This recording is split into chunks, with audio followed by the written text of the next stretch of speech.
Ladies and gentlemen, we are recording this 24 hours from the start of the World Series, but this ain't no baseball podcast. This is a wrestling podcast, and we are ready to bring the havoc to you going into Halloween Havoc weekend. I am your host this evening, the Encyclopedia. Joining me tonight is the good, the man from the Church of the Squared Circle, our Lord and Savior, the Reverend Jason Todd. Yes. Good evening to the whole congregation. And I will try. I admit, I probably won't be watching SmackDown on Friday. I'll tell you that right now. I'm gonna have to watch that replay.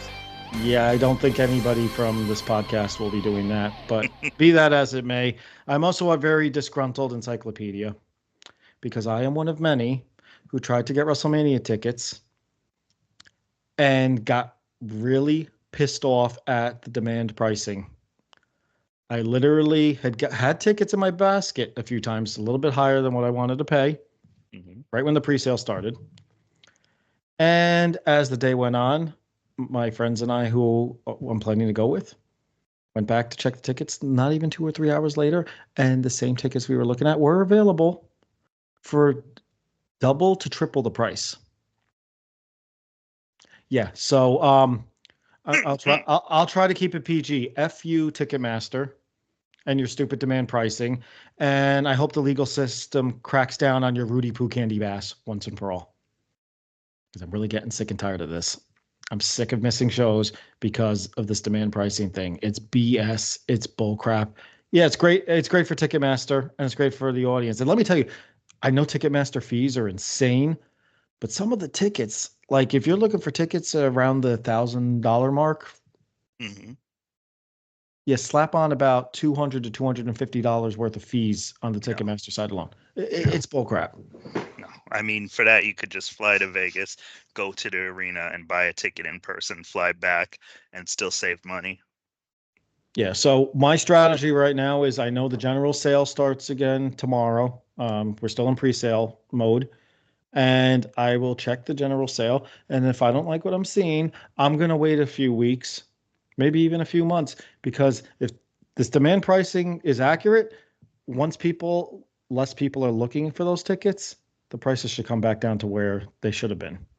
That's my hope, because I can't understand how seats in the 100 level or the club level were going in some cases $1,000, $1,200, $900 in that range, including fees.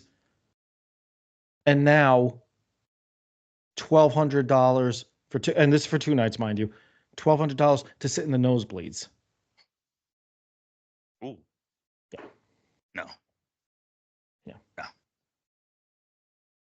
Don't do it. Don't do it. Anyway, so that's my thoughts on the WrestleMania tickets and Ticketmaster specifically, because I'm not going to necessarily say it's a WWE thing. I think it works out great for them. I get it. I think that's just the state of online ticket sales, especially because it's kind of a monopoly. Yeah, and I heard I think it's the UK government has been investigating this for months, so I expect a lawsuit coming at some point, but too late for most of us. And we'll get one of those emails that, hey, if you order tickets from Ticketmaster in this time frame, we're going to give you, per ticket you purchased, a credit of $10 each ticket.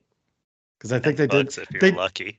Yeah, they did something like that with Live Nation. It was like select concerts, and you got like a certain credit per ticket you purchased. And then when you saw the concert schedule, it was like in the smallest venues, there were no seats left. It was such BS. You're not even going to get $10. You're going to get a gift card for a small fries and a Frosty at Wendy's. That's what they're going to give you.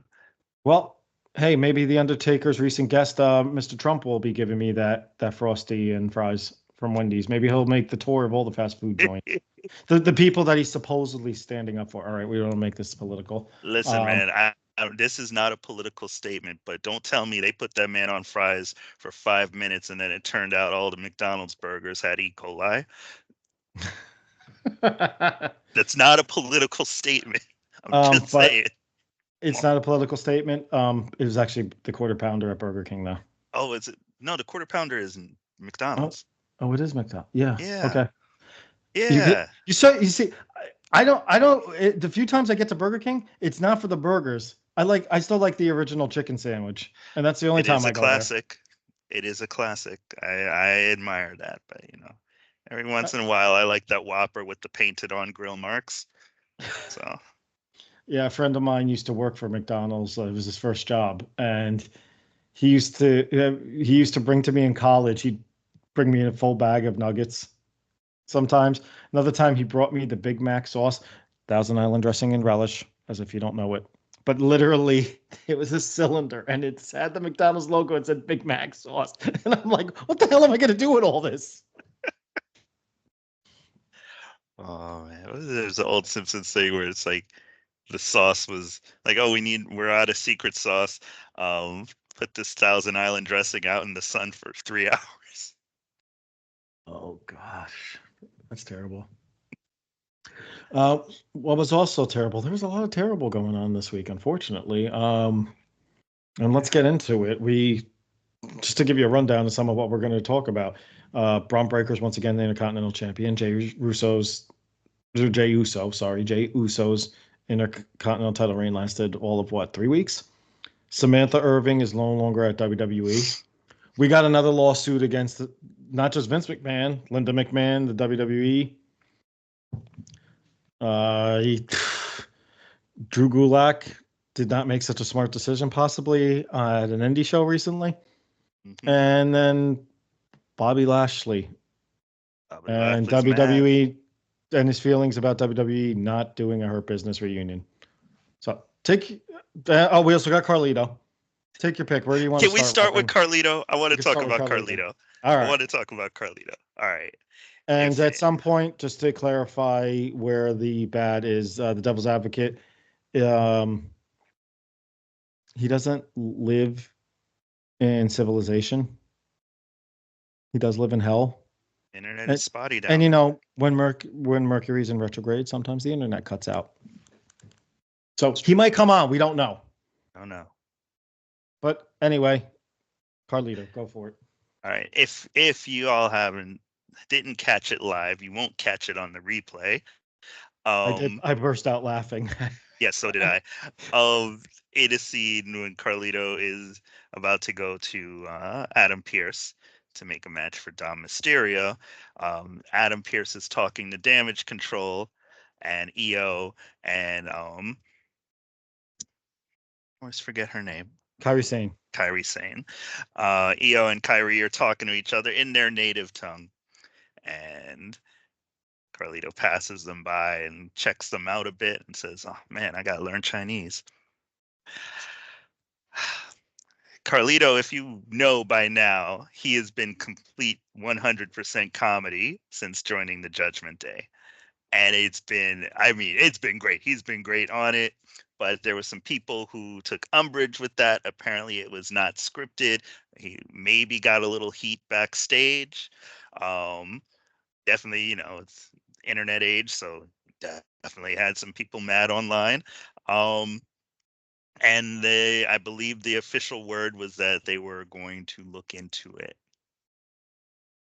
I believe that was their official word. Okay, that's interesting. I don't know what there is to look into because I think afterwards, apparently Kairi and EO were asked about it. They were like, "Whoa, what? We're mad." What I read was that they were just going to talk to him, but there was nothing. Nothing to talk. There's nothing coming out of it. I think for me, it was the reaction I was seeing online to this, and somebody actually, and I think it was a comment on 411 Mania with the story. Someone said, if he said, "Oh, I need to learn Spanish," then people would have thought it was funny and moved on from it because he specifically said Chinese. And apparently, there's some theory that some fans have said some derogatory stuff towards EO Sky, like.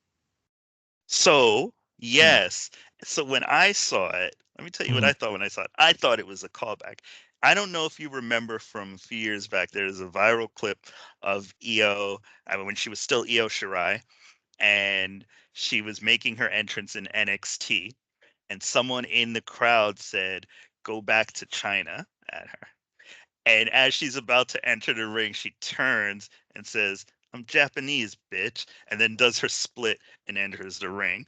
And everybody caught it, and like the crowd was like, "Ah, they got you," and all that good stuff. I thought it was a callback to that, Probably was. and I just thought, oh, maybe there'd be a payoff where they tell him, "We're Japanese, bitch." Didn't get that payoff. We might get it next week, but now we'll never know because there's already a whole furor about it. So Actually, if I were them, I would go with that, and I'd subtitle in English what they're saying. I would have them say it in Japanese. either that or someone has to translate it, like right there, where he's like, "Well, what'd they say? What'd they say? They like me?" Because Carlito's he's a clown right now, in a good way. If you wanted to take it a step further, you have them. You don't translate it, or you translate it for the fans with with this closed captioning of the subtitles, and then you have him like, "What the hell did they say?" And then they'll cut to commercial. They come back. Well, Bailey, I remember you saying that you know Japanese. What did they say? Like, get her on the phone, He would do that. He would do that. right? He would do that. He would make it. He would make it work. And then you'd have her being like, "How did you get my number?" No, Or it'd be funny like, who's Bailey? My name is Pamela. Pamela. Or it's just like that next. If that was the scene on SmackDown where she's on the phone, it's like, "Carlito, how'd you get my number? I'm not translating for you." Actually, yeah, they could extend it to SmackDown if they just that might be an even better idea. Worlds colliding. That's what I'm about. Sorry, Devil's Advocate. We're gonna apply for the writing positions. That's right. You wouldn't have come up with something that good, bro. Not at all. Not And at I could all. say that knowing full well he is probably not going to play this back. I think it's being blown out of proportion. I get why some people might have been offended. I get it, but I think this is being blown out of proportion. But also, you said somebody on 401 wrote, "Man, I got to learn Spanish." That that's what he said, then it wouldn't have been such an uproar over it. But it also wouldn't have made any sense. He's Puerto Rican. That exactly.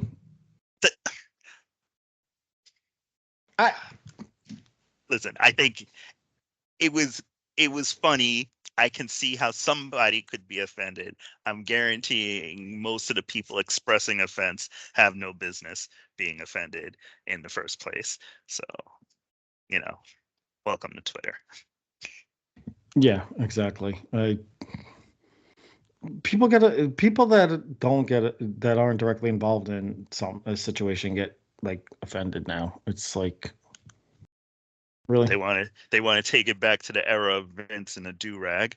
That's my problem. Like, just be consistent. Yeah. For the record, I don't want to take it back to the era of Vince and a do-rag ever.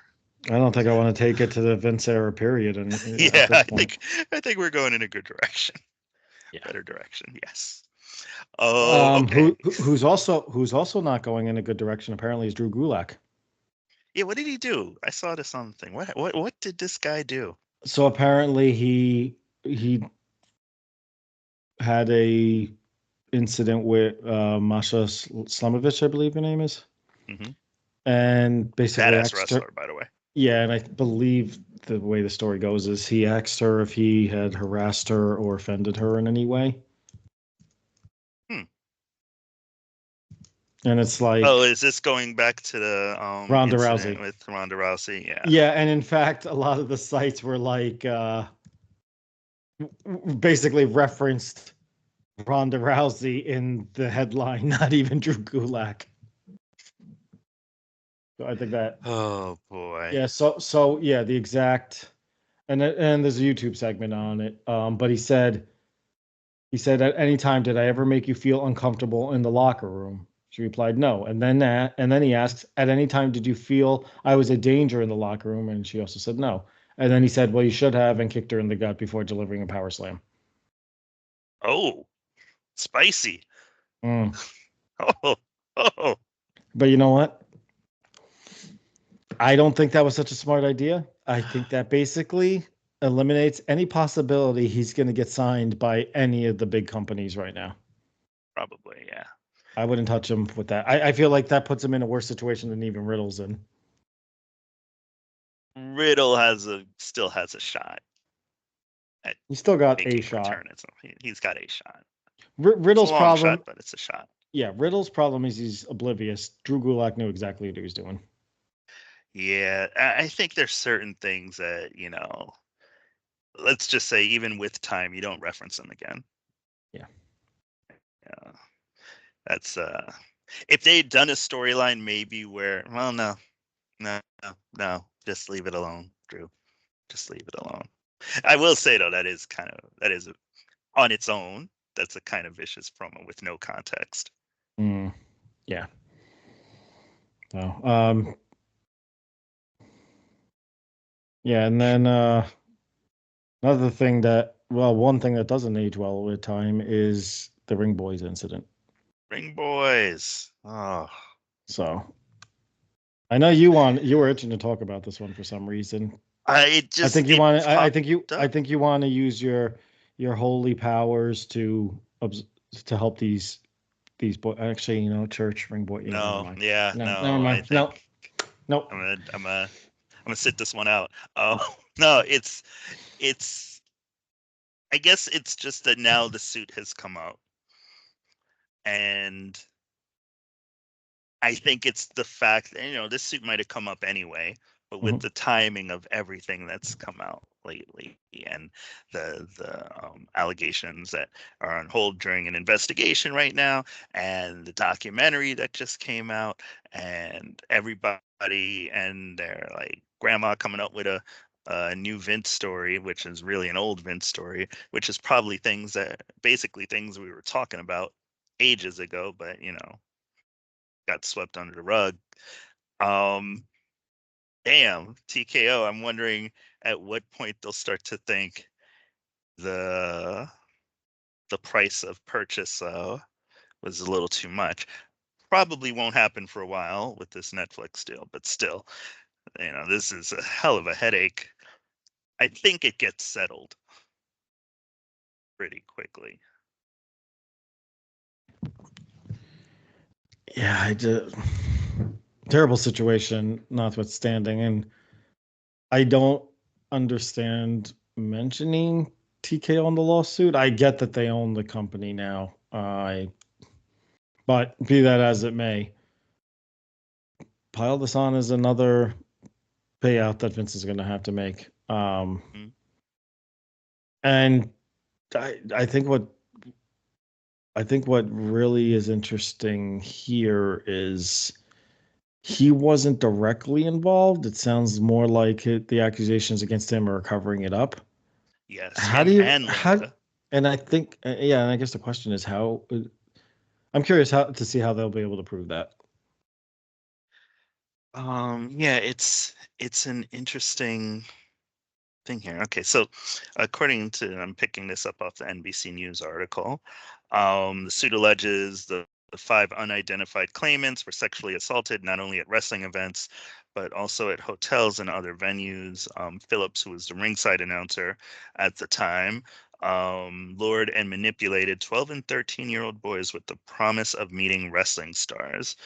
Let's see. So it goes into more about what he did, and there's a video camera involved. It is, as with all abuse allegations, it is very disturbing.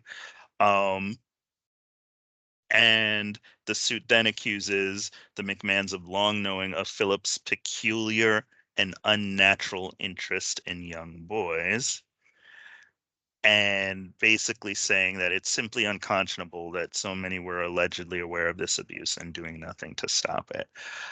I don't know how you prove it, but this isn't the first high-profile case where cover-up has been alleged. We just saw this with the Olympic gymnastics team, USA Gymnastics. Oh God, yeah.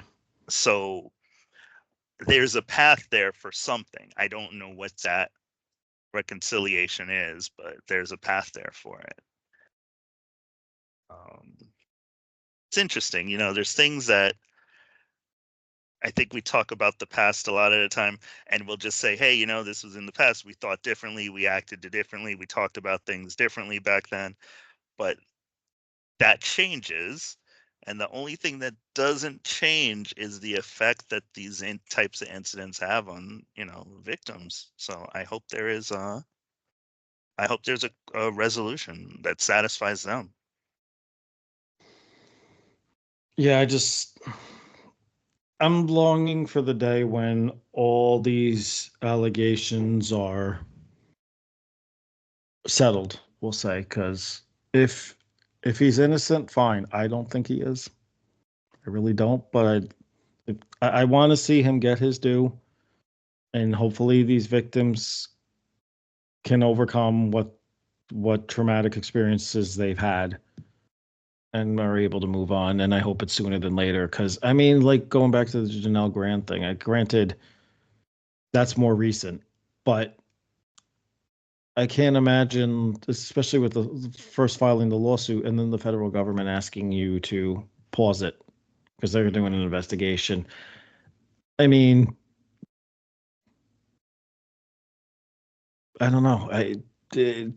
Terrible for her. I mean, all the respect to her agreeing to that, but at the same time, it's like now you're prolonging this process even more. Yeah. I mean, and I guess what is the appropriate amount of time? I don't know.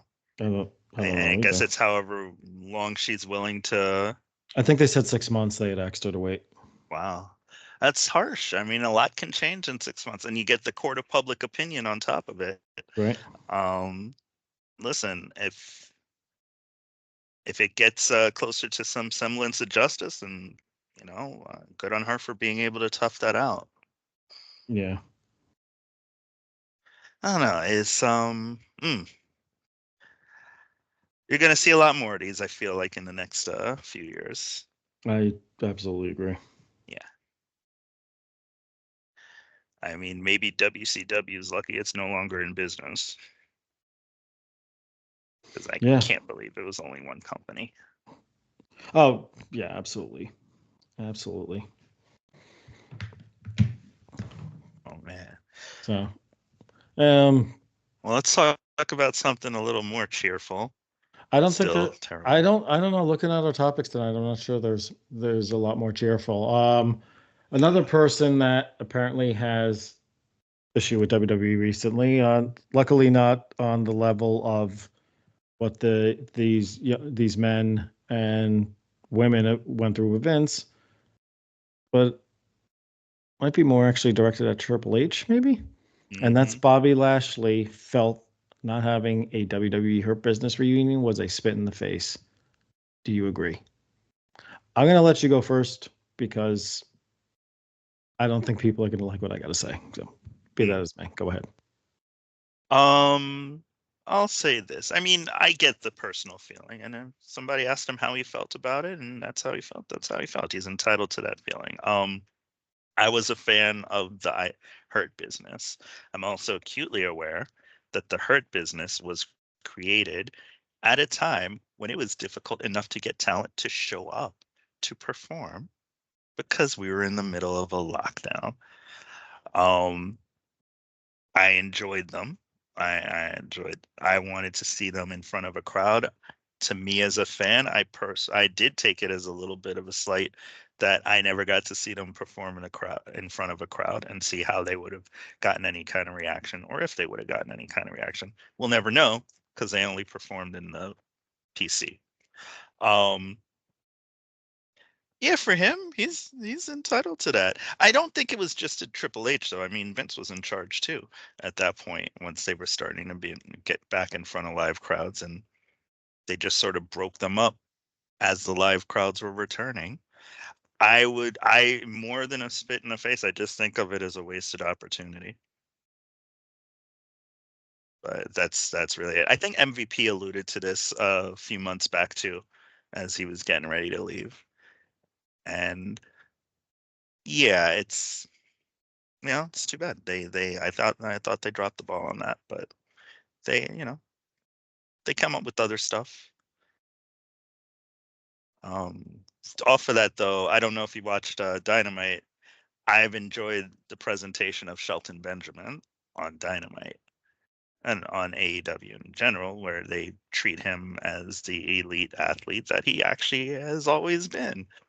So, good for them if they are able to make something out of it and it can draw money.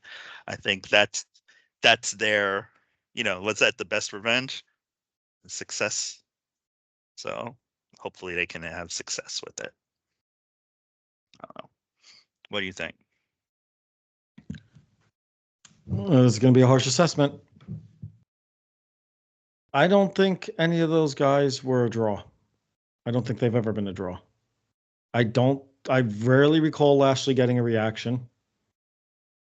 Face, heel, whatever. Shelton, I think, got a bit of a reaction in the 2000s, but he lacked You mean in charisma. WWE specifically? I can't speak for TNA. Or Japan? Who went to Japan? Lashley? Shelton Benjamin was their Intercontinental Champion, and I think he was was he the IWGP? No, he wasn't. He was an Intercontinental Champion in Japan. All right. And Lashley I think he was Bellator or something, so that's different. Shelton Benjamin's 49, by the way, and just jeez, wow. Yeah. And that's fine. Wow. It's not an age thing. I'll fully say that. But I'll be honest, the only time I found him interesting was when he had what was her name, Thea Vidal playing his mama. That's a whole other episode of conversation right there. I know you're probably disgusted that I brought that up. I remember that. I think I saw him get interviewed about that, and I got a kick out of that too. I mean, it's too bad they did the whole heart attack angle with her though. But yeah, well, it was funny. As a mama's boy, it was a funny gimmick that he became the mama's boy. Yeah, if he did well in other companies, that's fine. I'm just saying, in WWE audience, I felt like he had peaked in the 2000s. Never really got a reaction. I don't think Cedric Alexander, and I saw Cedric on the indie scene before he got to WWE. I don't think he's a draw, and I don't think he gets a reaction. I think it's showing in NXT. Everyone likes Javon Evans. I don't think anybody gives a crap about Cedric Alexander. Lashley, I could see. I felt upper mid card. I'm okay with. I was okay with a brief world title run here and there. I was fine with, but I just never thought he was getting a huge reaction from the fans. So for him to feel like it was a spit in the face to not give him a reunion to a faction that there's honestly no evidence that they drew or fans were interested, that's business. Okay, so I get that argument about a draw, but how do you estimate a draw when there are no crowds? Ratings. Where their segments, those are skewed too. People are stuck at home. Most people are streaming. As we've already established, the that era of WWE and wrestling television in general was pretty uncomfortable for a lot of people to watch because there were no crowds. I'm not denying that. I'm saying, but when the pandemic started, that WrestleMania, I remember people I had heard that had never watched wrestling or had not watched wrestling in over a decade went back and watched because it was the only form of live entertainment that was going on right now. Okay. They had their chance. You do get, I mean, I don't see it reported on WWE for some reason. They seem to love to pick apart the AEW. There's the ability to go quarter by quarter and see what the viewership and what the Nielsen rating is. And whether or not the show was popular at the time, if they're the lowest rated segment, were they really a draw? We don't know that. I'm going by my assumption because when there were crowds, I never saw those guys get that big a reaction. But you never saw that faction together. For instance, how much of a draw was Triple H, Road Dogg, and Billy Gunn on their own, as compared to when they were all joined up with DX? I think Triple H was. I can't say, and I think the other two only were as a tag team. If they were singles, no. So when they started putting people together, you're saying that's when people saw their appeal. No. Triple H, I think Triple H had appeal before that. No, you just said the other two when they became a tag team. That's when In they their case, started. tag team, Okay. not a faction. And they got over. They were Right. over. And Road Dogg maintained that overness after the fact. And even though Billy Gunn never got that Because they were singles. DX by that point after the fact. Road Dogg was DX. I mean, come on. The Road Dogg presentation was always DX. His intro was DX. He said DX proudly brings to you whoever it was at the time. I mean, all these guys were, and also this is coming out of a time when business was, kind of dipping, and then DX helped bring that up. But what I'm saying is, how can we measure them as a unit if you never saw them in front of a crowd? And I think he's only saying, hey, we were willing to come into work and actually do stuff when you couldn't get everybody to come in. So we would have liked that chance to either sink or swim. And I think that's a fair statement. Braun Strowman can make that same argument. Braun Strowman's only title reign was during that pandemic. You don't hear him complaining. You don't hear They him saying fired him. he's back. Yeah. So of course he's happy he got his up. I don't know They if you fired Bray remember Wyatt. him talking about stuff on the way out. It's not like he was all effusive about them. Now he wasn't quite EC3 levels of it when he was going in, when he was running around as EC3 to get a Titan. proper push in the main roster. But what I'm saying is, it's not like he was, oh no, they treated me great and gave me everything I wanted. It wasn't all sunshine and lollipops out there. As a matter of fact, he talked about the ability to be able to do stuff he really wanted to do in his presentation. Whether or not that worked while he was out on his own, that's another conversation. But I mean, to say he didn't complain at all when asked about it, he'd said there are things he would have rather done. And I think what you're hearing is somebody honestly answering a question. Yeah, I would have liked the chance to have done this.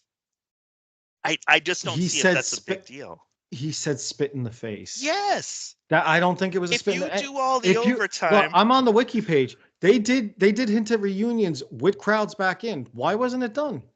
Then why wasn't it? I Why did don't they go know. full in? You Because tell I don't think the me. fans gave a crap. Go back and find those segments. I don't think the fans cared. What segments did they ever hint at a reunion? And what segments did they just bring them up? I mean, why did they break them up in the first place then? I mean, if you break up a group before they've had a chance to be in front of a crowd, what's the attachment? So what I'm saying is, what was if they had stayed as the Hurt Business and continued to try to do something and it fizzled out, that's one story. That's one thing. That can happen. It happens all the time. And you see something and the presentation doesn't work and people just don't take to it. But they never had that presentation. Oh, wait, maybe a couple of them would meet up and on an episode and you'd see a tag match, or they'd cross paths in backstage or something. But you can't say they got that opportunity to be the Hurt Business. On September 27th, Oh, my birthday. 2021, Mm-hmm. Shelton Benjamin and Cedric Alexander helped Lashley fight off the New Day and in the process reunited the Hurt Business. During the draft a few weeks later, they were drafted to remain on Raw. And As it the Hurt went Business? as the Hurt Business. Mm-hmm. It says the Hurt Business was drafted on Raw. You fast forward to January 10th, and Lashley tells them he works alone. And there's no more Hurt Business. They had like a 3-month run. Weren't If they they weren't, booked to lose consecutively after that draft? If you booked them weak, why is anybody going to care? there's people that have gotten over with losing streaks. Oh, please. If you book them weak and break them up, you're not saying we're putting faith in this group. As a matter of Because fact, I it don't think they seemed were then getting a the story reaction. was, oh, we're going to use them to push him loose. But if they're losing, what's the thing? As a matter of fact, I do recall that run, and they were kind of booked as bumbling idiots, except for Lashley. And Shelton and Cedric would mess up every match. And I mean, come on. They were not booked as competent competitors. So yeah, he has a gripe. And if he felt that way, yeah, it does feel like a little spit in the face. There's been plenty of people that they have not been behind booking wise, and the fan But reaction has forced them to get over. These guys were not getting a reaction. but does that They didn't mean that care. when they weren't getting the opportunity that it didn't feel like a spit in They the got an face? No, no, opportunity. The no. fans Listen to didn't what I'm react saying. to Listen it. to what I'm saying. Does it mean that they don't have the right to feel that way? Hey, we did this. Why didn't you put the machine behind us like you could have, like you started to back then? Yeah, it's not that big a it's not a it's not a huge jump to say, yeah, we would have liked that same support. If they were the lowest rated segments during that pandemic era, there's Do your we show that know the that? fans weren't interested. We don't. That's my assumption. Okay. We don't. So then we shouldn't make that claim if we don't know it. I never heard anybody talking about that group on the level like, oh, I got to see these guys stay together and I want to see them reunite. Never heard that. That is funny because a lot of conversations in my circles had to do with how awesome it was to see the Hurt Business and the Bloodline and the New Day facing off at certain points. And damn, how many different matchups can you get out of that? Oh, and then you got this weird retribution thing coming on. And maybe if they do something halfway decent with those guys, it'll make them interested. It'll make for some interesting matches too. Oh, and the Fiend's still running around. That could be interesting too. And there's Randy Orton. He could get involved with them.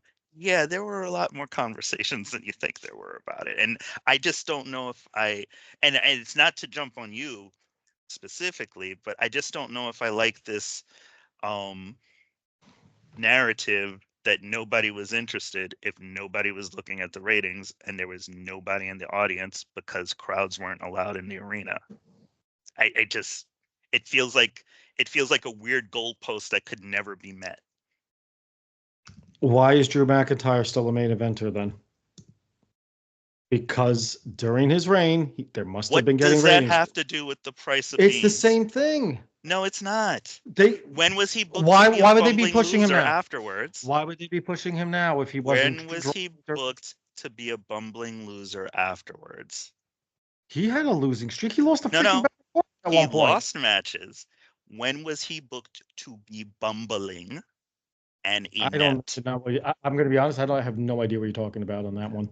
If if they had the Hurt Business together and all Shelton Benjamin and Cedric Alexander were doing was arguing with each other and causing Bobby Lashley matches and making mistakes and basically doing their own little Three Stooges thing when it's only two Stooges, then what's the appeal? As a matter of fact, that's the complete opposite than how they were being presented during that Thunderdome era.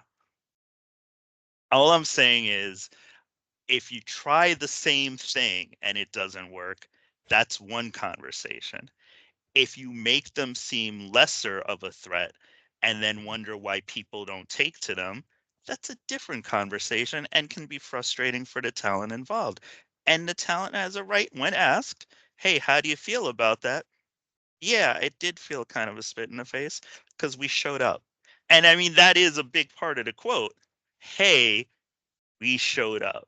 A lot of guys sat at home. I'm not going to do that. And it was us saying, it's work. We're going. We did everything. We were half the show most of the time, which is true because they did it. They did every episode with very little talent on camera. And we came out of the pandemic and people started resurfacing. Oh, I'm ready to work. People come back. Oh, yeah, I'm ready to work now. What about the guys who were putting in the time during this dangerous time? We got overlooked. That's a feeling. That was a little bit of a spit in the face.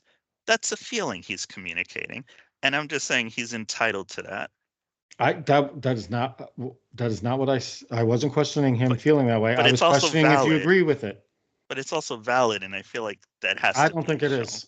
I don't think it is. I think he's one of these guys that thinks he's a bigger draw and a bigger superstar than he ever was. I That's don't just think that's what he's saying. That's not what I just read.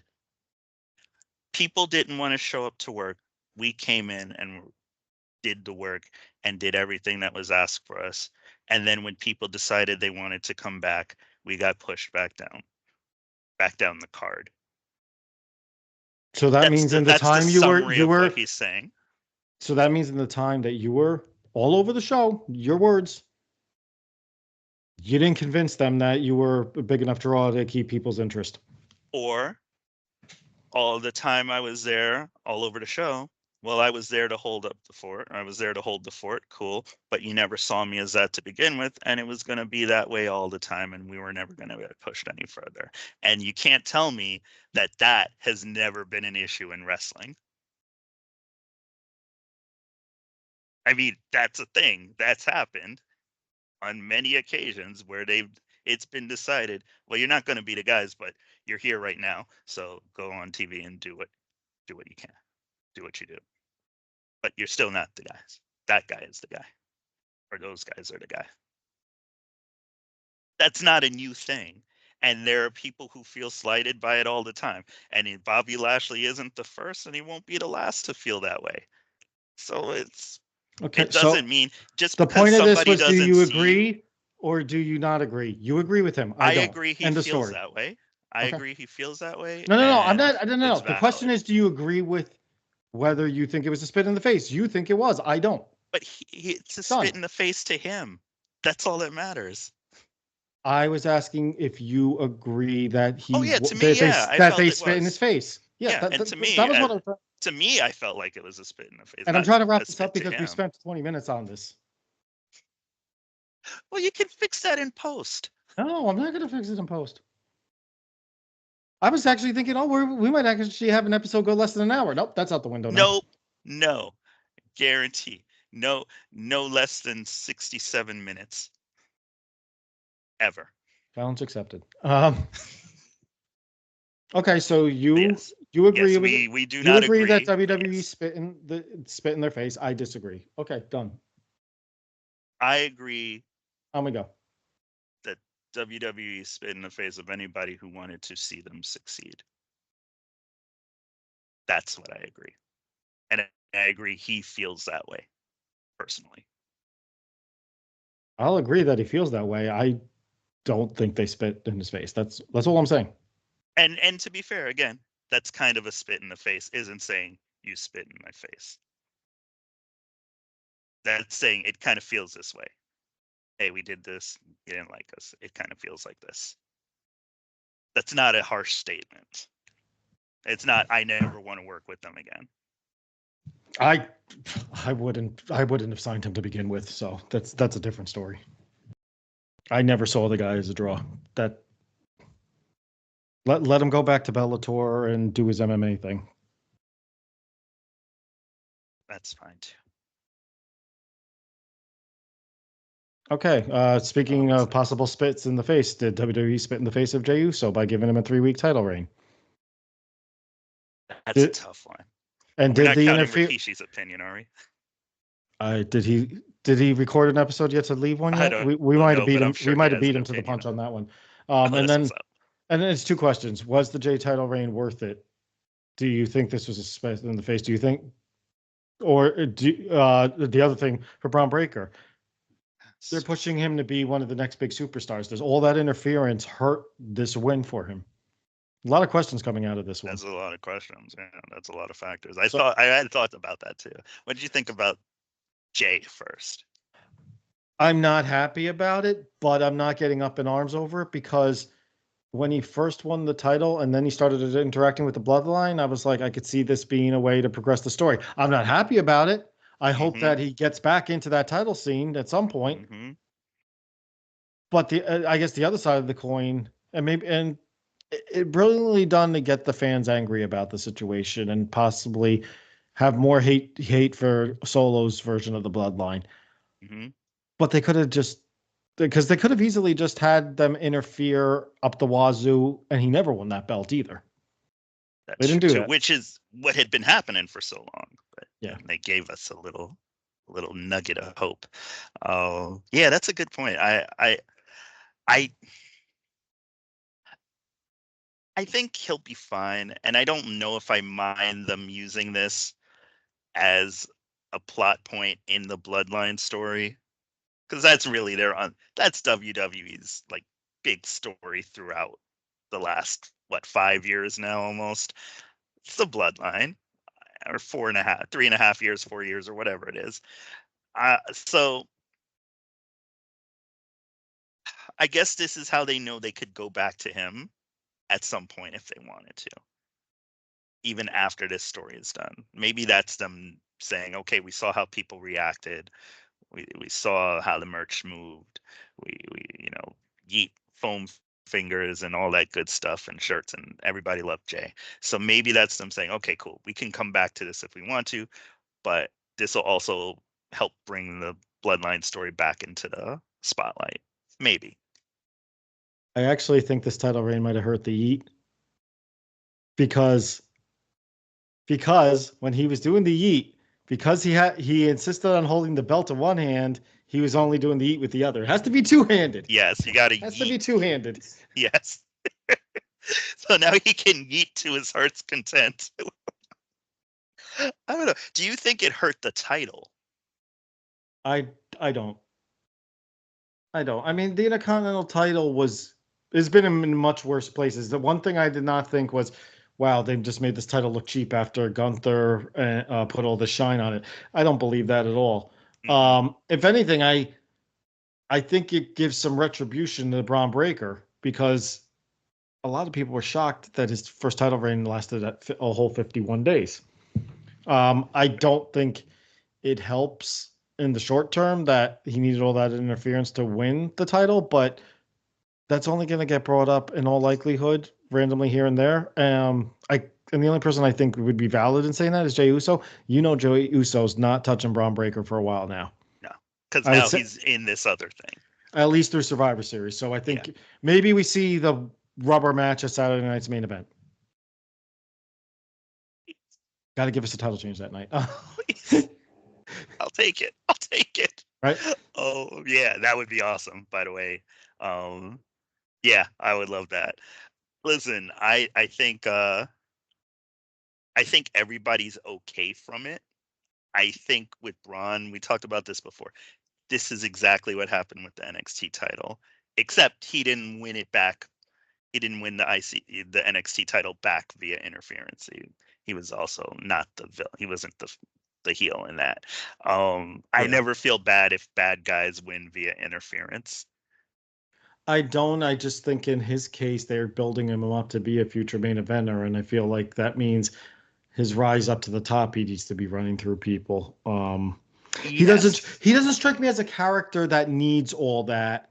Right. I think it makes him look as a stronger heel if he's dominant. That's fair. I would say what came out of that, the one thing I liked that came out of all that interference was the face-off between him and Jacob Fatu. And I realized, oh wow, those are two freaks of nature, because both of them do things that are like basically video game in nature. Like both of the things they do are impossible. They don't make sense for human beings their size to do. And I would love to see them fight at some point. And I think we'll get that sometime in 2025. By the way, I was looking it up because I could see Jacob Fatu as a future WWE champion. He's only 32, so we've got plenty of time for that. Oh, that is wonderful. Yeah, the future of that company is looking pretty solid, I'll tell you. Talent-wise. I absolutely had to check that. Now I'm curious because I could see Solo getting there one day, but I feel like right now Jacob Fatu would be the favorite, and I'm curious who's older. I'm gonna guess. Solo's gotta be. Solo might be older, right? He's younger, but not by much. Oh, okay. Jacob Fatu's literally got 13 months on him. Oh, okay. Yeah, that's not a huge thing. That's the kind of thing that makes you happy. Like there's two titles, because I like what Solo's been doing. I like the evolution of his character in that he's allowed to have a character now, and you're seeing him develop it a little bit more, and he gets a little cocky. I don't know if you ever see the clips of him kind of on the outside of the ring when he's interacting with folks. He's kind of funny. I don't think I realized he was funny, but I like that. I like this incarnation of Solo. But Jacob Fatu, man, when they give him a mic one of these days, yes, I think it would be hard to keep a title off of him. That actually, Braun Breaker. And now my creative booking is coming through here. We've seen so many times where factions have talked about one guy being champion on one show and the other guy being a champion on another show. We haven't seen it yet. Nope. No, we have not. Triple H, And think about that. Bloodline forever. I guess that's the underlying tip here that we're giving you guys. WWE, listen, Bloodline forever. Just get them both up there. Yeah, because right now, that new Bloodline has come across as kind of weak.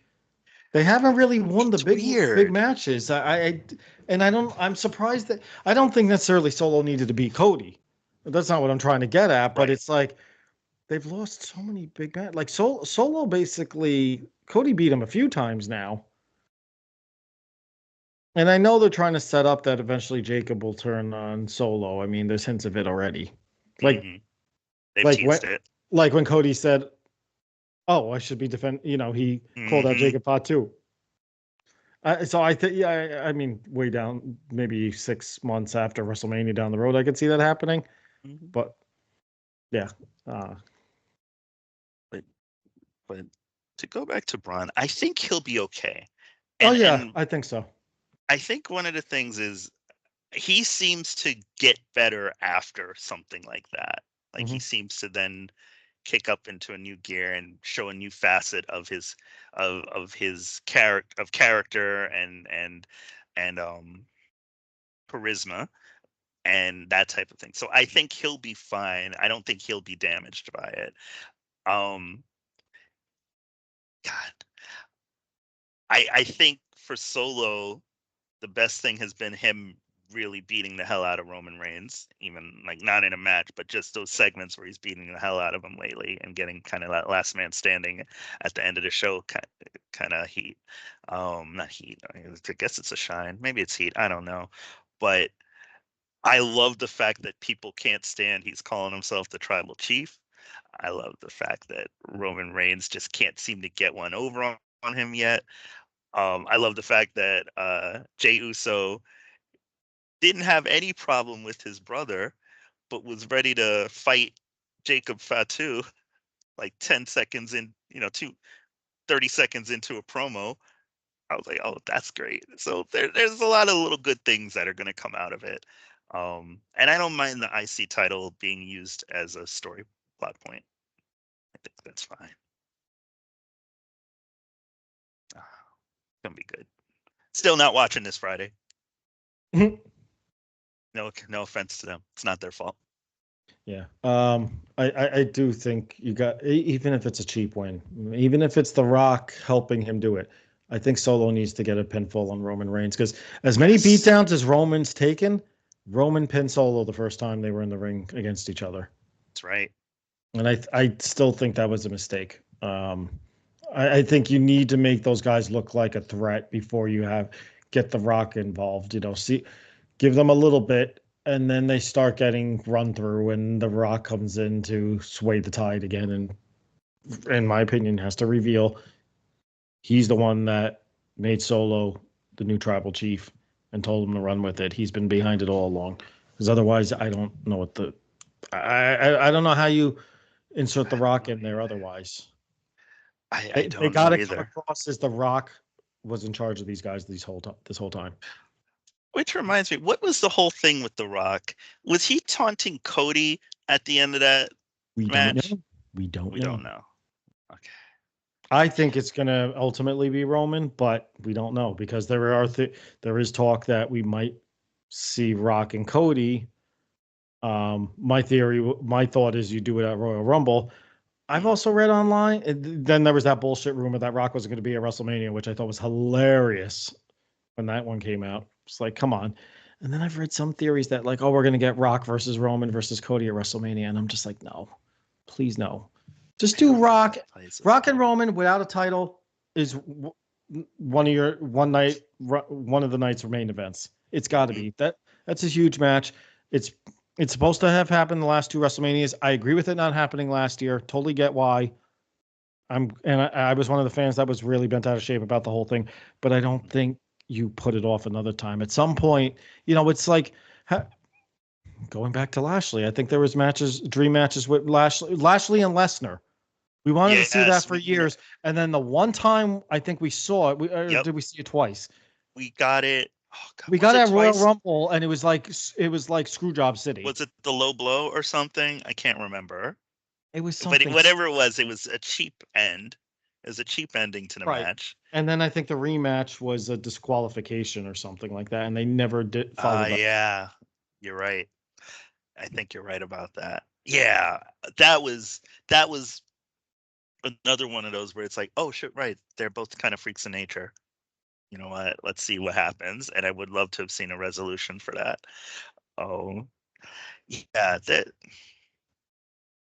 Oh no, and eventually, I think you mentioned him before, It, McIntyre. He's gonna get in there. Oh, by the way, it was Roman cost Bobby or Brock. he cost him the title. Right. That's And right. then Brock went in the Royal Rumble and won it. That's And then right. ended up winning the title like to make a title for title at a later date or something. Yeah. Anyway. See, it's weird because now where I don't mind it with the Intercontinental or the US titles or even tag team titles for that matter, I do mind it if it's the world title, if it's like your heavyweight title. I don't like that being used as just a plot point a lot. Like it's an important title and it should feel important. And if the people fighting don't need the title to make it interesting, don't involve that in their story. That's I don't know. It's where I draw the line in the sand. But Well, and somebody who also drew the line in the sand, specifically about WWE tenure, was Samantha Irvin. excuse me. Gonna just thinking about it brings a tear. Miss her. I miss her. I really hope she still posts on Instagram though. Please, please don't retire from Instagram. Um, listen, she for all that, what was her run? Like 3 years?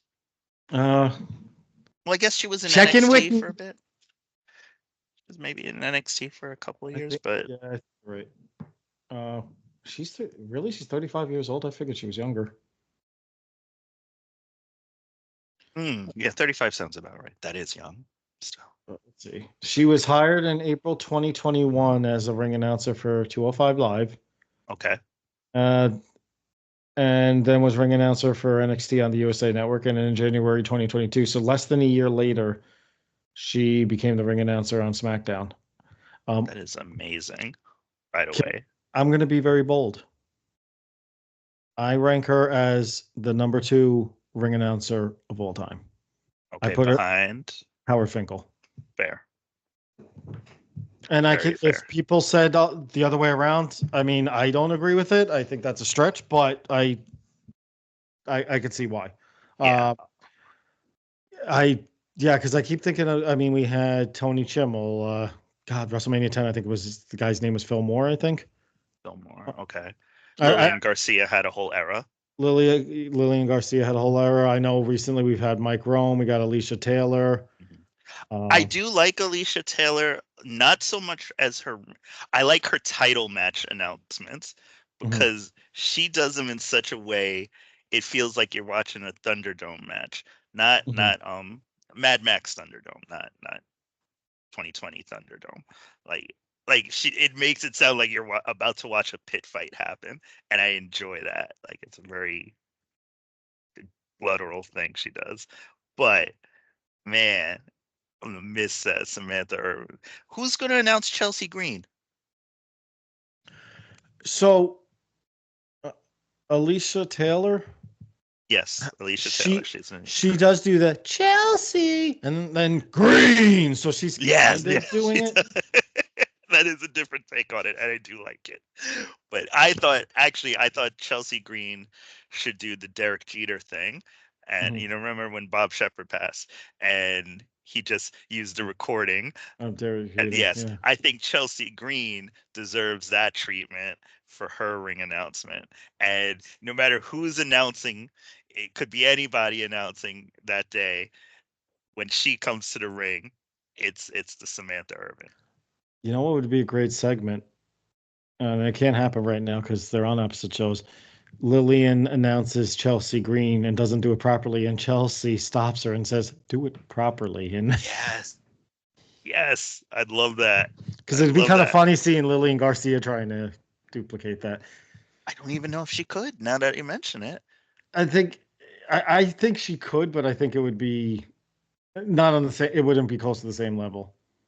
Yeah, that's true. I think it would be. I think it would be funny to hear her do that. Oh, I didn't realize she was divorced too. Lillian Samantha. Garcia. Oh, Oh, Lillian Garcia. oh, I thought she was probably 60. She's actually 58. Lillian Garcia. oh. I, I look. I like Lillian enough. I feel like it would have been nice to get somebody new. Um, Maybe we'll get Bruce Buffer from the UFC occasionally. That would be you awesome. never But know. yeah, That's possible. I doubt it. But I don't. Did they say Lillian signed a long-term deal, um, or is she just kind of helping out? I I thought she made. I'm not sure because I've heard both, to be honest. I've heard both. It was interesting that it seemed like the story got out that Samantha Irvin supposedly quit in the same day and they had no idea and Lillian was called last minute. Mm-hmm. I I don't think it's I heard clear, that. but Samantha Irving did or comment back against that tweet that said Did she? that she had just given short notice. It was she gave them like last minute like hours notice, and she wrote back asterisk months. Which in is way more. I mean, yeah, that makes a lot more sense. That they clearly had a good working relationship. I don't think she would, unless it was an emergency. There's no way she quits right away on the same day. So yeah, Yeah, yeah. internet always trying to stir things up. You think she's going to AEW or pursue music or like? I think music, and I think Ricochet already was one of the ones that tweeted back that she's not coming here. There was I think it might have been false or he must have deleted and recommented. There was that screenshot that went around that said, "Why would she sign with us and announce to an empty arena?" I thought when I looked it up, I saw no, she's not coming to AEW. It's not that's not happening. Mhm. I thought that made more sense because if he really said, "Why would she come announce it in an empty arena?" Tony Khan would be flipping shit. Oh yeah, yeah, no doubt. Although they did one thing they did hit, and going back to what we discussed earlier, Ricochet possibly in the Hurt Syndicate. They I did like hint that at for that. him. I actually like that for him. So apparently that was I think that was the original plan, was to have Ricochet in, and it ended up being Cedric Alexander. And Interesting. I don't know why the decision was made, but apparently they wanted Ricochet I think Ricochet. first. You know what?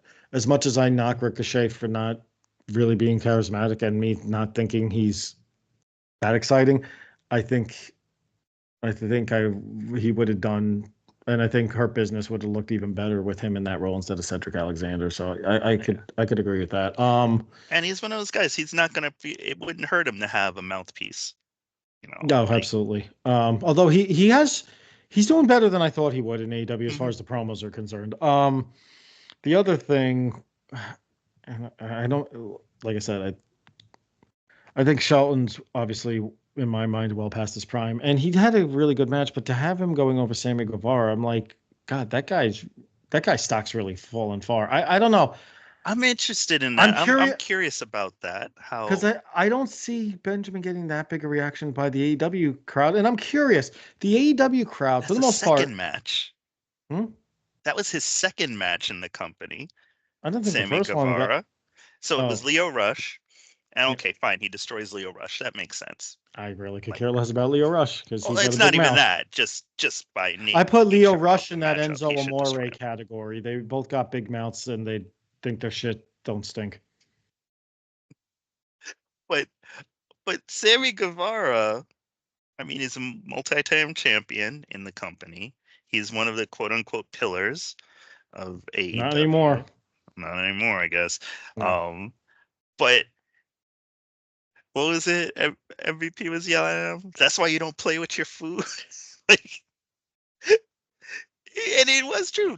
Benjamin basically toyed with them through the match, and that's the only reason it was competitive. So I'm a little shocked that that was his second match, and that his third match is going to be Swerve.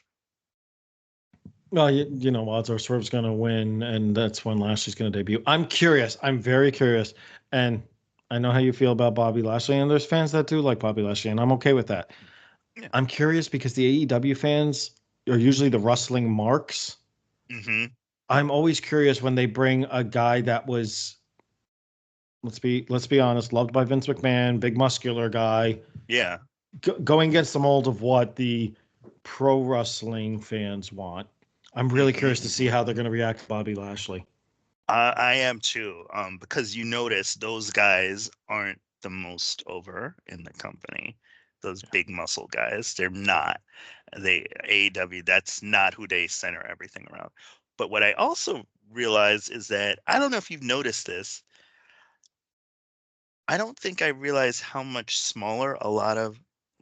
No, I shouldn't frame it like that. I don't think you I know where you're realize getting how at. big most of the WWE guys are. Yeah. And you don't realize it until they show up in AEW. And So then Shelton specifically.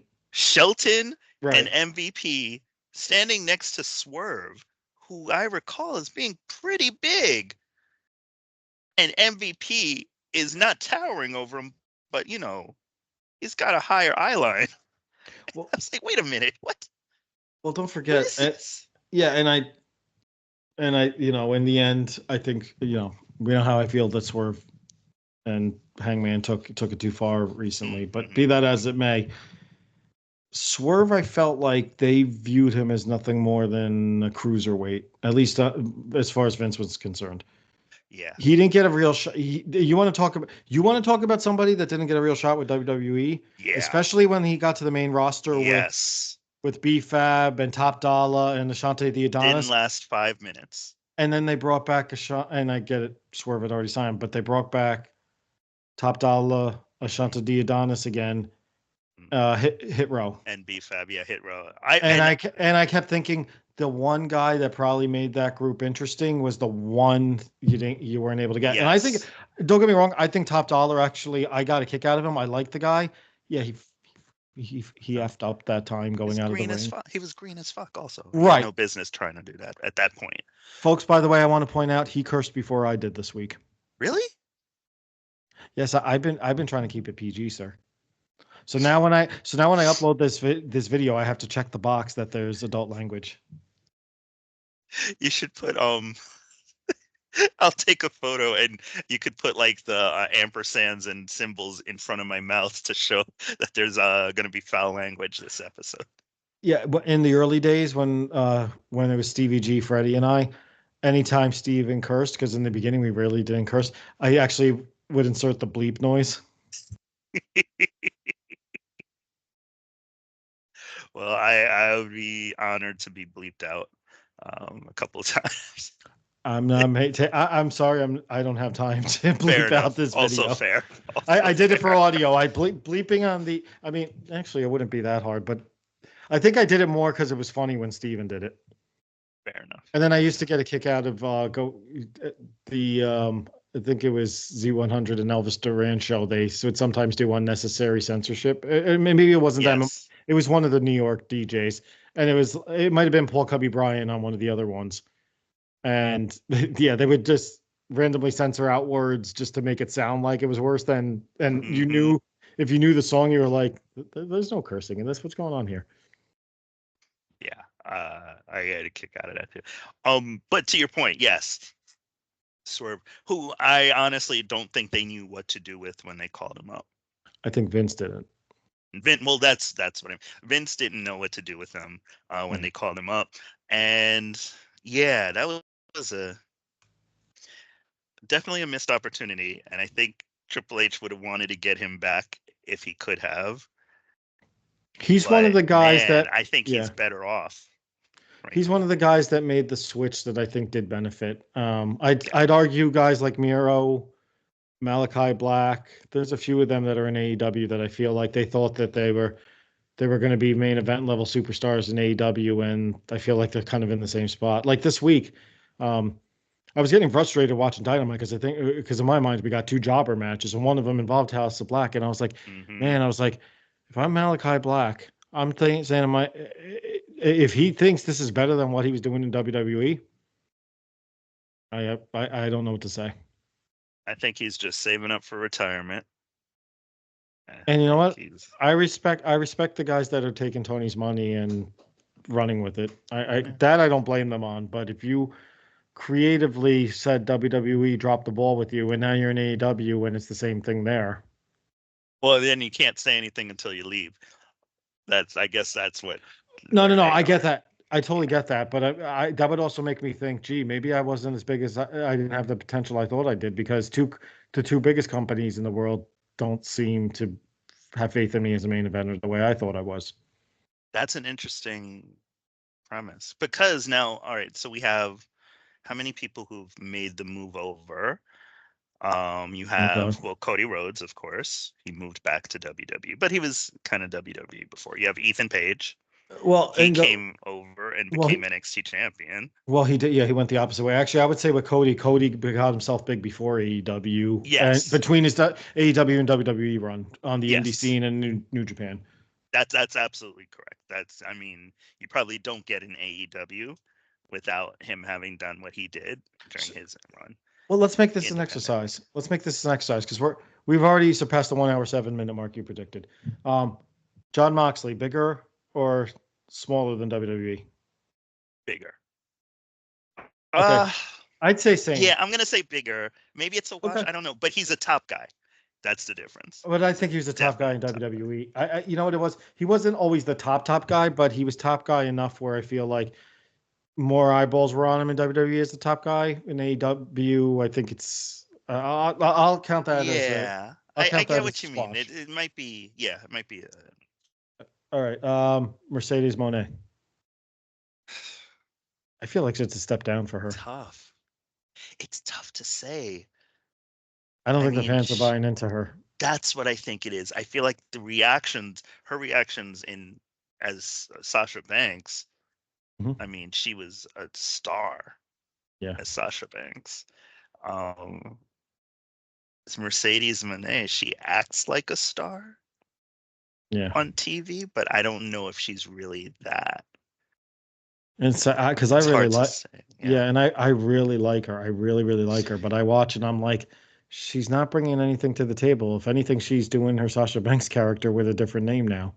Yeah, it does feel like that in a way.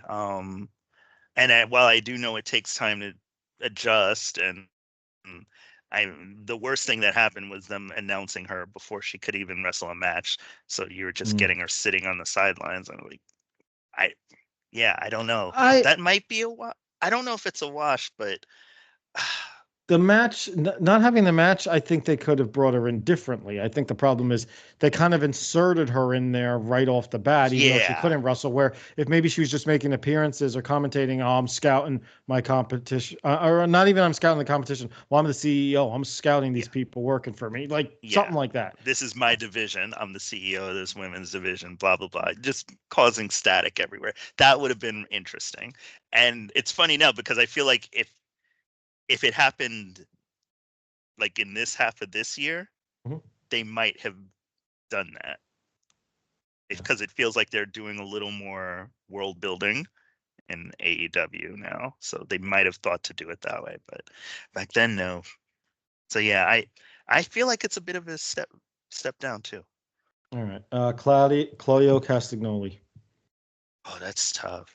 I think it's same. I think it's same level or slightly lower. Yeah, because at least he got the Ring of Honor title. He got the Ring of Honor title, but yeah, I'm sorry, that was a web show. Although he was on AEW a bit, he's got the Trios Championship. I don't think that honestly. I think Trios Championship is lower than any championship WWE offers. They don't treat it like it's important. It's a prop. Yeah, so I feel like for compared to his WWE run, he's either same level or slightly lower. Yeah, I guess the only difference is now he's part of a group that's the main event. So here's an interesting one. Adam Cole.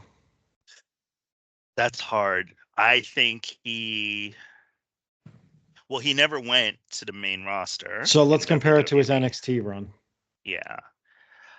It's hard to say because of the injuries.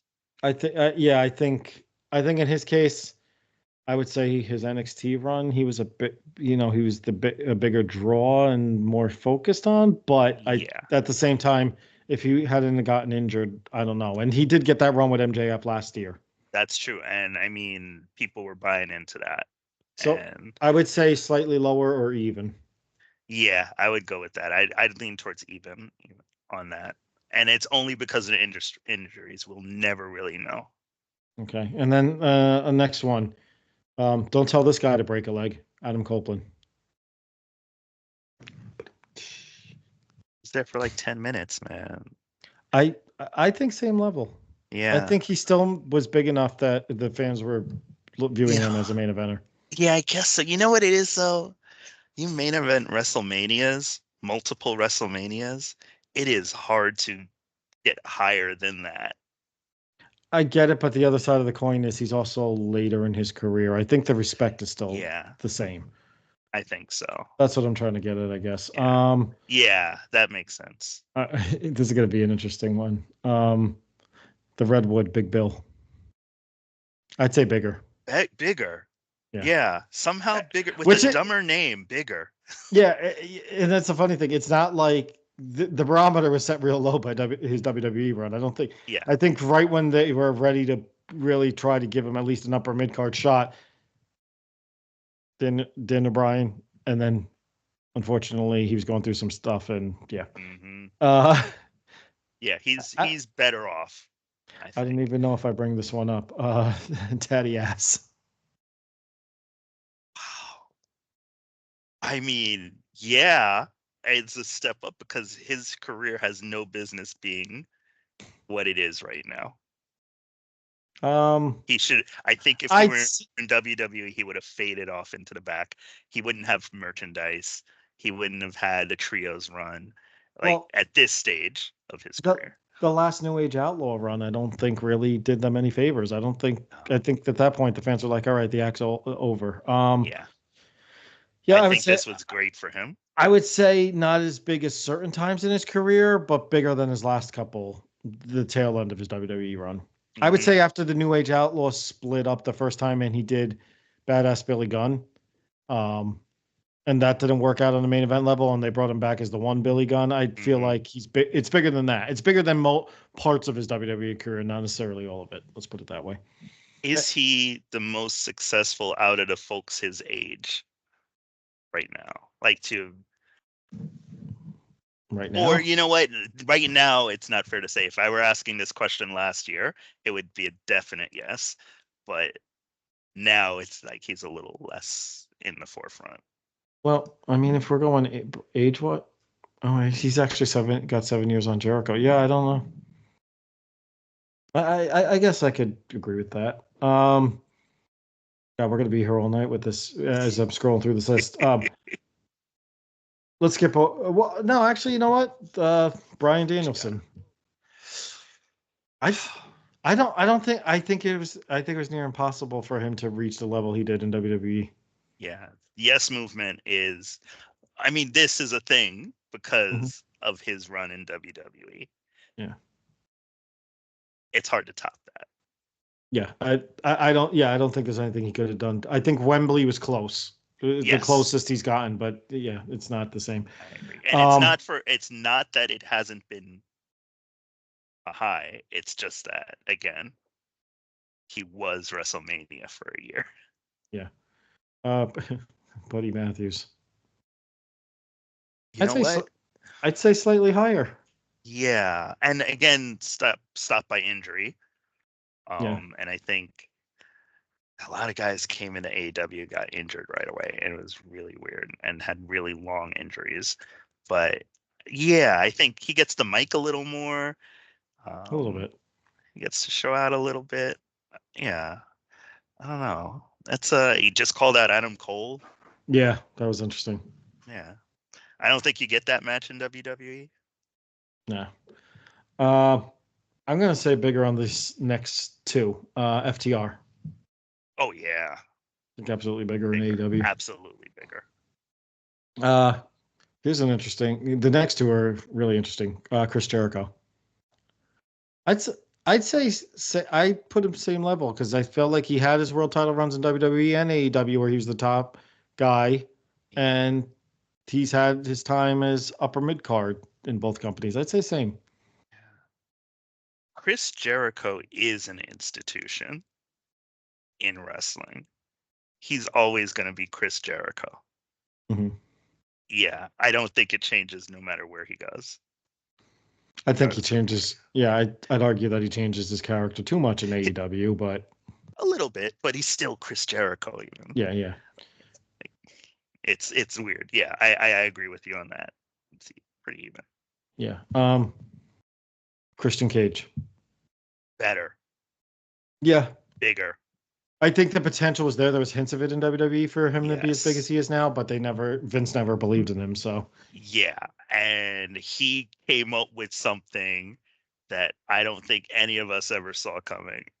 And he created a character that had to be one of the just most terrible people.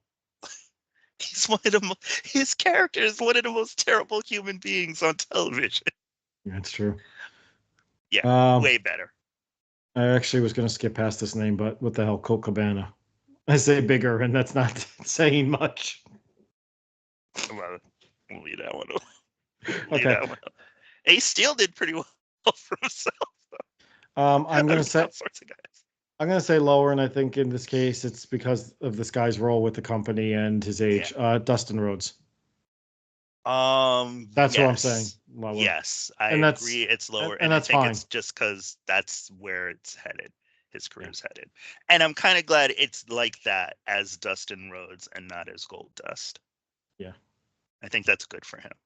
This is gonna be It's not a slight. this this is gonna be an interesting one. Double J, Jeff Jarrett. Mm, I think that might be a tough one because I feel like there's been times the fans have been behind him in AEW on a level he never hit with WWE, but it's been hmm like a week or two here and there. Yeah. It's another one. It's hard to say because I can't tell if he's on the way out, like in terms of retirement, or Hmm. if he's just going to keep going. I think he'll keep going, and it's being done in a way where he's not being featured every week like a Jericho, so Right. I think people are more accepting of it. What's his? He's wow. He's actually younger than Billy Gunn. He's 57. I would have thought he was Really? older. Yeah, It's the mustache. I It's guess. Yeah, I don't know. I would say slightly. Well, the problem is he hasn't had any real title reigns in AEW, and I think that's where the WWE run at least might be slightly ahead. But Was I he was feel like Intercontinental Champion, Tag Team Champion. I mean, compared to his TNA, I mean, really, his peak might have been his TNA TNA, run. yeah, So no nepotism there. not at all, not at all. no. Actually, I gotta admit, I've liked Jared off and on throughout his career. Yeah. Yeah. I feel like I should skip over Juice Robinson because he was that hippie guy in NXT back in the day, CJ Parker. So I wouldn't go. Oh, that's right. Yeah, I I, think that's an obvious. I would say higher. Yeah. Well, here's an interesting one, Keith Lee. I would actually say his limited WWE run, at least it was a main event run where he feuded with Orton. Say, That's a tough one. I'd And say he's again, injury and health, man. but I felt like he got a huge pop. He was towards that tail end of every WWE name that came over was getting a huge pop as soon as they debuted, and I just feel like it fizzled real quickly, even without before injury. So I That's don't know. fair. I I'd thought the say tag team WWE. run was solid, though. The It was tag team solid. run with Swerve was solid, and I think if health had permitted, that might have grown into something else. But yeah, because of health, I think that takes a dip down. Yeah. It definitely doesn't compare to his NXT run. Yeah. That's fair. Yeah, that's why I think I put WWE slightly ahead then. Kyle O'Reilly, I'd say bigger. Yes, and it's all thanks to Briscoe. Yeah. Malachi Black, I'd actually say lower. Did we say him already? I We think we said we him. we opened the discussion with him, but I don't think we really Yeah. made a judgment on it. Okay. I'd say lower personally, but that's me. It's trending towards lower, but I think it's more of Or the even. disappointment that nothing's changed. Yeah, So it that's feels fair. worse. I mentioned Miro, but I don't think we did analysis there. I'd actually say he was bigger in WWE because he had a run against guys like John Cena. Yeah. That US title and Roman run Reigns. was, Yeah, yeah, that was maybe one of the best written runs for a guy. Yeah, I don't think he topped that. And and and he lost it. He got divorced. Like, damn. yeah, yeah. Damn, Miro, Maybe it was man. lower than that. Yeah. I'm gonna just say Brody Lee was higher. I know he passed away, so I don't. Yes. Okay. Because he Pac. got to be Brody Lee. But yeah. I'd say Pac. I'd say Pac is high. Was higher. Yes, I agree. Even with Um, the injuries, higher. I'd say lower for Paul White. Much lower. Very low. Yeah, I think you can take Paul White and Mark Henry and give them the same answer. But at least Mark Henry got a catchphrase out of it. Well, I'm also checking active roster, so I do want to Oh, fair enough, touch that. fair enough. He's still on the active roster, Paul White? He actually wrestled recently. I thought I saw, and I was kind of like, really? Oh my God. I think the jury's still out on this. I think it might be too soon. Ricochet. Too soon. Yeah. Samoa Joe. Higher than the main roster, Yeah. I'd say higher. even with NXT.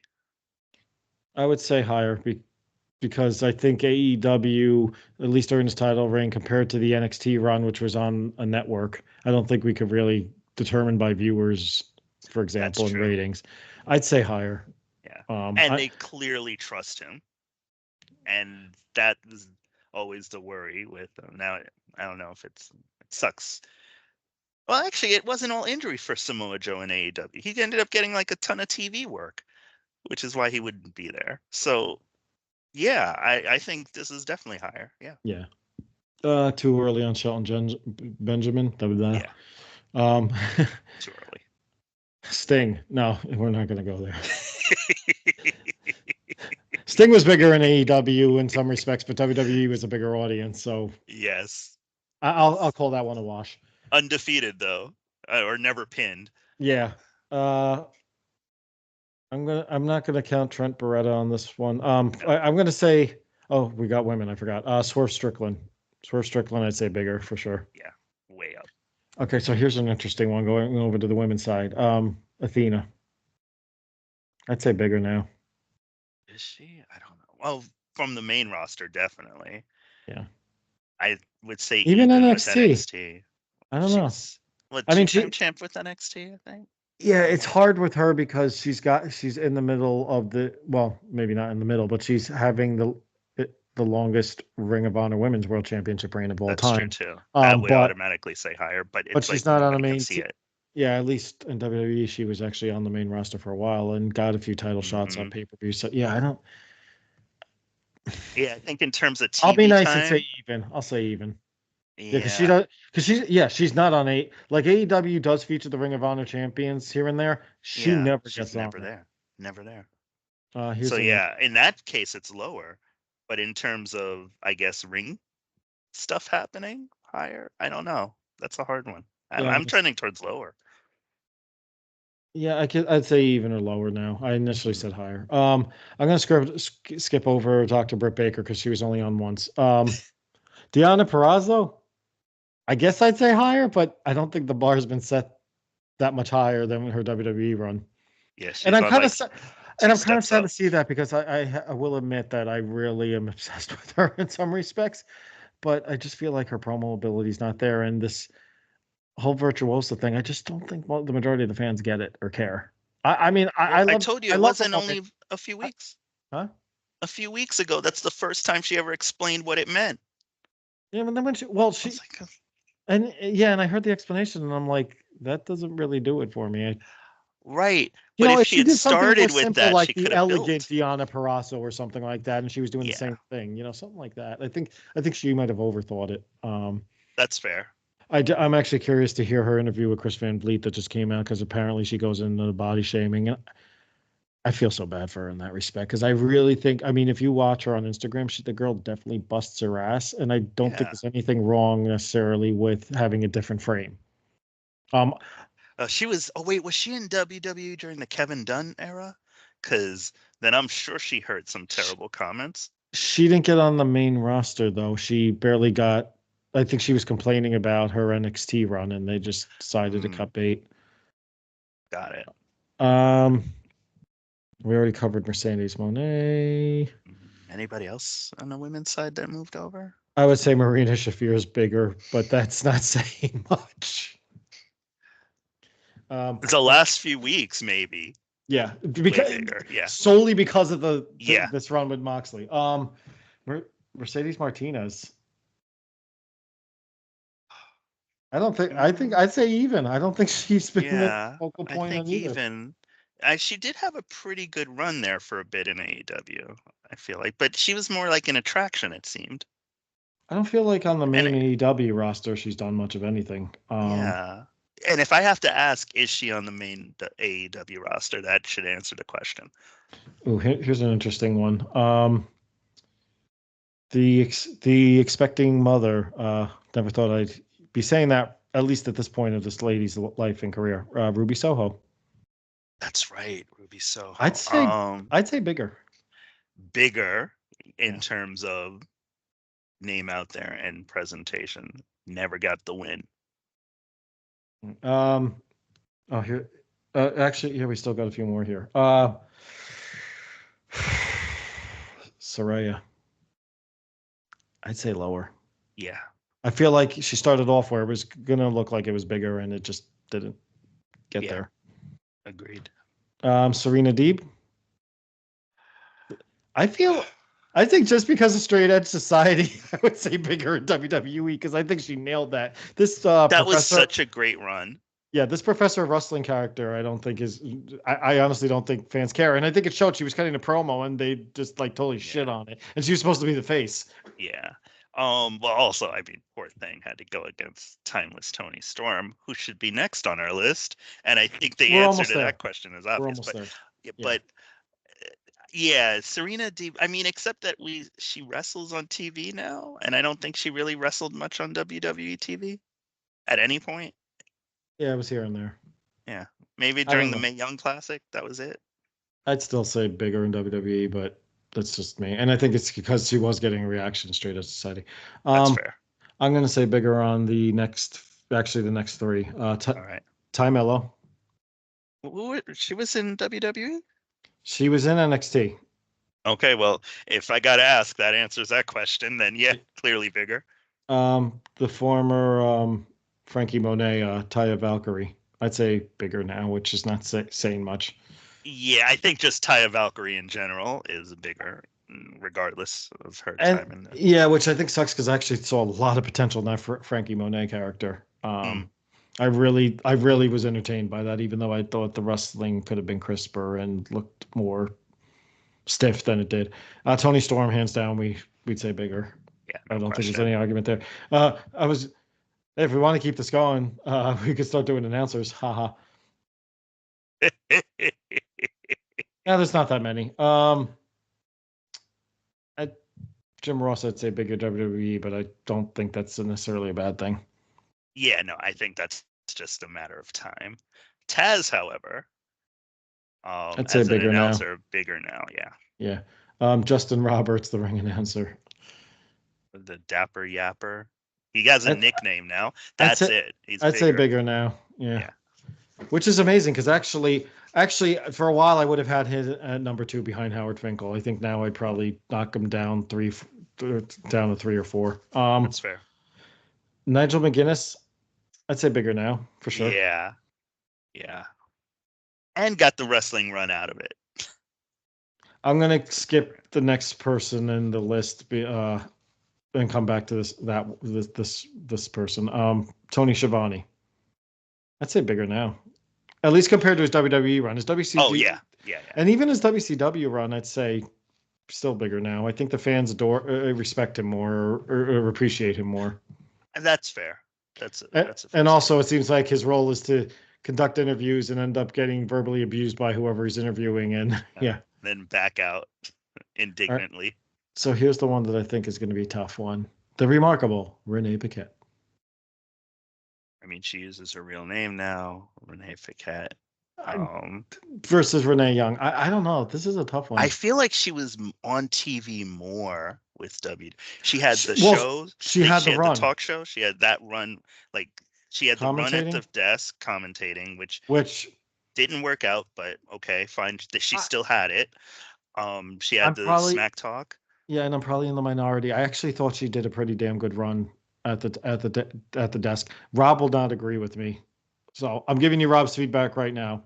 I think if it was a lose-lose for her and she did as well as anyone could expect. I didn't hate her in it.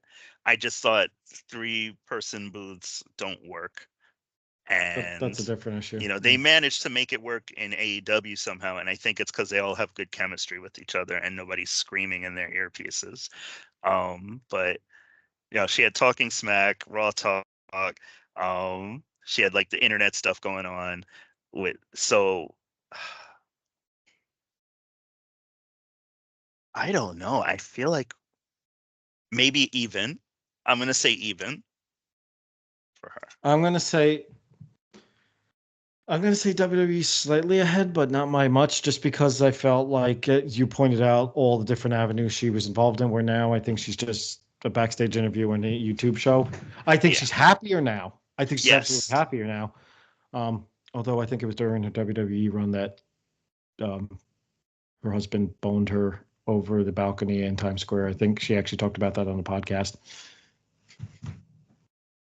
What a lucky guy. Okay.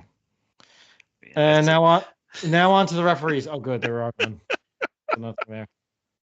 They could use some of the WWE refs. I'll tell you that right now. They could use a few of them. Yeah, it was good. I think Aubrey, Paul Turner. There's been a few screw ups lately. Yeah, and coaches, we're not gonna. Jerry Lynn. I'm sorry, bigger in AEW. They're done. Yeah. And Pat Buck. Nobody knew he was in WWE, but he did excellent work there. I'd say bigger now because he just actually shows up on TV. All right, and now it's time to wrap this thing up by bringing the Havoc. Yeah. This weekend we have NXT Halloween Havoc. Wait, you didn't know there was an NXT Premium Live event this weekend? Yeah, they've done a great job of pushing this one. Oh, they've talked on NXT. They talk about it, but nowhere else. I felt like there was more of an effort put in on No Mercy. I feel like half this Halloween Havoc card literally got thrown together in the last week and a half. They advertised No Mercy on the main shows. I don't feel like they're giving it that treatment. They're doing it, but not enough. Look, and I believe I said this last week, so I apologize to all of you that got to hear me repeat myself for the upteenth time.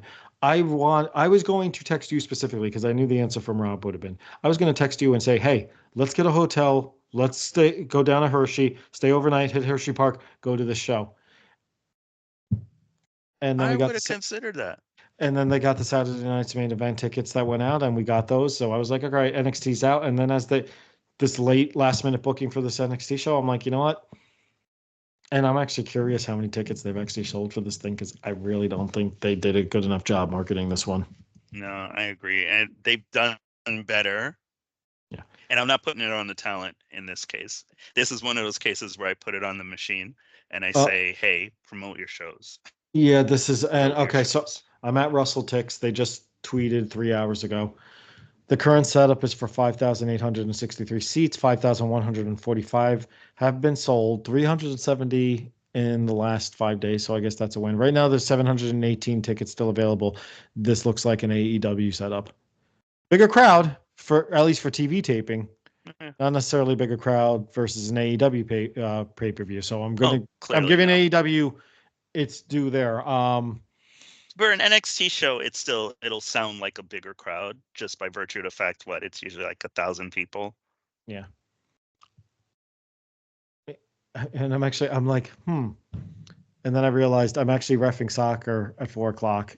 I won't get done till 5:15. I wouldn't make it to Hershey now if I wanted to go anyway. This is on Sunday or Saturday? This is on a Sunday. That's why we would have had to take off work on Monday. I'll be in Boston anyway. Kendo tournament. I gotta go beat people up or get beat up, one or another. I don't know. We'll see. We'll find out next week. He is the Kendo fighting Reverend. That's right. Kendo Reverend Todd. Master Todd. With what wrestlers call the kendo stick always in tow. Folks, you're not going to get any other wrestling podcast where the host is going to have a kendo stick with them. And that's right. because the Sandman doesn't have a podcast. That's right. Okay. All right. Let's get these picks. Let's get these picks. How fast do you think we can do this? It's only like 5 matches or something. I have some thoughts I was going to throw in here. And okay. Yeah. I have some thoughts. Oh, yeah, and then Spinner's Choice. All right, so Spinner's Choice for the NXT Women's North American Championship. And we don't know who the challenger is. But we know that it's the challenger's choice. Yes. So Fatal Influence, one of them, Fallon Henley, JC Jane, or Jasmine Nix. I'm going to predict right now it ain't going to be Jasmine Nix. Challenging Kalani Jordan. I'm going to be honest with you. This Kalani Jordan title reign, not doing it for me. I still think she's too green. I still think this was a mistake to put the belt on her. And I'm hoping they right that wrong this Sunday. I'm going to go with whoever from Fatal Influence is inserted this match. And I'm going to hope to God it's not just Jasmine Nix, because I think she's the only one of the three that shouldn't be Kalani Jordan. I think Fallon Henley is specifically, and JC Jane, you could argue they're both, either one of them I think are due. And I'm not really a JC Jane fan. I mean, there's that joke that supposedly Triple H used to call Lillian Garcia horseface way back in the day. I'd actually say JC Jane's a better candidate for that. But be that as it may. Come on, it's not Sarah Jessica Parker, man. Don't come on, man. All right, so we're both saying Fallon / JC. Yeah. And then if it turns out to be Jasmine Nix, we'll just look like idiots. So maybe we should just say the challenger, in quotes. No, I'm putting Fallon and JC. And we'll just take and then if it ends up being Jasmine Nix, I don't know what we would do in that case. That's fair. Hey, we'll stand corrected or sit. Corrected. Actually, you know what? We'll say Fallon, JC. If it's Nix, Kalani. Ooh, yeah, I like that. All right. I like that. And Rob's not on here to say anything, and Rob will probably just copy and paste if he exactly. Okay. In fact, you know what? I'm just whatever I pick, I'm just gonna bring that over to Rob. Just save him the trouble. Yeah. All right. This is an interesting one. We're bringing back the ambulance match. We got Andre Chase and Ridge Holland. I gotta say, definitely did not see the storyline going here to an ambulance match, but me neither. Feels like it escalated very quickly.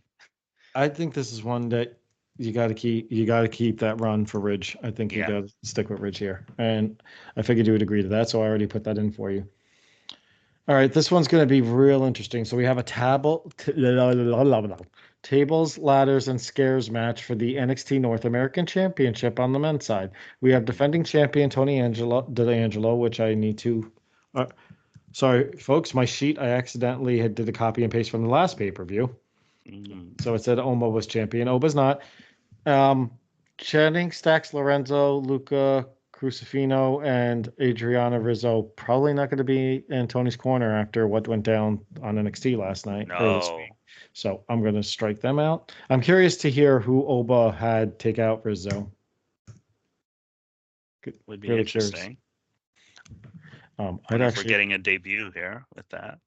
Possibly, but I'd actually, if it were me, I would have Jada Parker split off from OTM, not like in a feud way, just in a going off on her own. I'm going off with the ruler because I think that would be an interesting combo. But yeah, I don't know if Jada would let Oba talk to her like that. Talking about the women should be seen and not heard. I think she might she might have to give him a good old 2-piece. Touche. I'll take that back.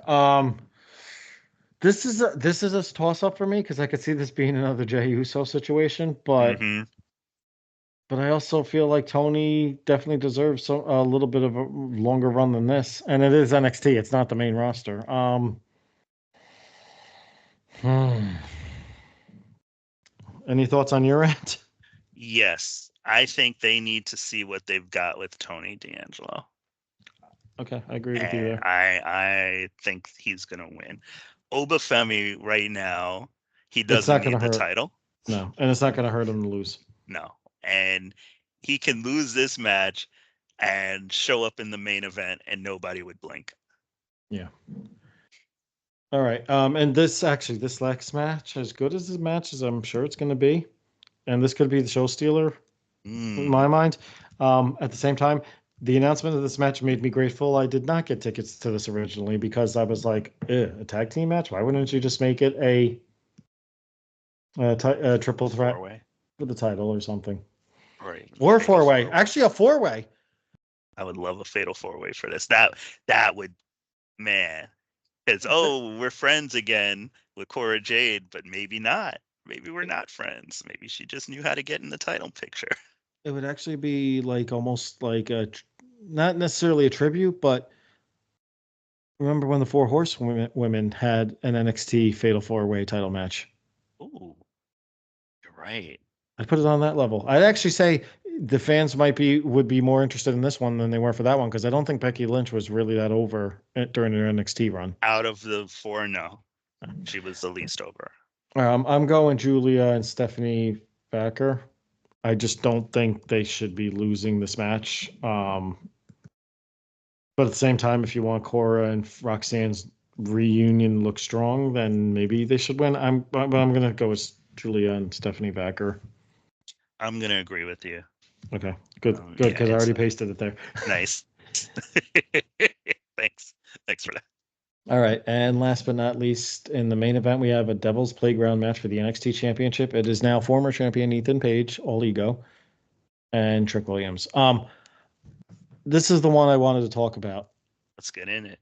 because Or what look, does he say? Let's talk about it. Is that what Trick says? Let's talk about it. That's what he says. I swear. see, and I know I got the LA Knight. Let me talk to you stuck in my head instead. All right, so first off, for those of you that don't know, the Devil's Playground match, quite simply, is a no holds barred match. But they'll probably theme the living shit out of it. Is that what they do? That's what they do. Yeah. So yeah, and I'm looking at Wikipedia to confirm that because when at least in the link hit, it was. But anyway, all right. So they did this promo this week, face to face, and I got to be honest, I felt like even though there was hints of him being heel, I feel like Ethan Page actually looked like the face talking about his story, and Yeah, Trick looked like the arrogant asshole heel. It was weird. Yeah. Do you think they're gonna try to do that double turn? I wondered. I don't think we want to see that, but I wondered. Yeah. I'm not ready to root for Ethan Page yet. So I actually am. I'm not ready to boo Trick. Although he came in as a heel, I guess. Heelish. I mean, I thought I don't know if I ever truly liked Trick. I think I think it was more because I got sick of Booker T during his entrances. But I definitely saw the potential there and see him as at least upper mid card to possible main event around the WWE roster down the road. I mean, he's still young. He's still got a long time to go. I just don't see why they would put the belt back on Trick only to have him drop it this quickly. Me too. But then I also feel like an Ethan Page loss hurts him. I think they backed themselves into a corner, to be honest. I mean, and look, in the end, we know they're going to be fine.